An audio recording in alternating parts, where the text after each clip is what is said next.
Welcome to First Page Fridays, a video series from the Ames Free Library.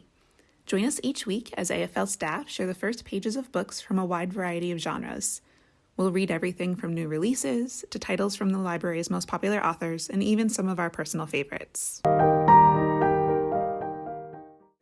Guest List by Lucy Foley. Now, the wedding night. The lights go out. In an instant, everything is in darkness. The band stop their playing. Inside the tent, the wedding guests squeal and clutch one another. The light from the candles on the tables only adds to the confusion, sends shadows racing up the canvas walls. It's impossible to see where anyone is or to hear what anyone is saying.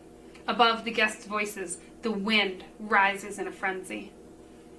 Outside, a storm is raging. It shrieks around them, it batters the tent. At each assault, the whole structure seems to flex and shudder with a loud groaning of metal. The guests cower in alarm. The doors have come free from their ties, and they flap at the entrance. The flames of the paraffin torches that illuminate the doorway snicker. It feels personal, this storm. It feels as though it has saved all its fury for them. This isn't the first time the electric has shorted, but last time the lights snapped back on again within minutes. The guests return to their dancing, their drinking, their pill popping, their screwing, their eating, their laughing, and they forgot it ever happened. But how long has it been now? In the dark, it's difficult to tell. A few minutes? 15? 20? They're beginning to feel afraid. The darkness somehow feels ominous, intent, as though anything could happen beneath its cover. Finally, the bulbs flicker back on. Whoops and cheers from the guests. They're embarrassed now about how the lights find them, crouched as though they're ready to fend off an attack. They laugh it off. They almost manage to convince themselves that they weren't frightened. The scene illuminated in the three adjoining tents should be one of celebration, but it looks more like one of devastation. In the main dining section, clots of wine spatter the laminate floor. A crimson stain spreads across white linen. Bottles of champagne cluster on every surface, testament to an evening of toasts and celebrations.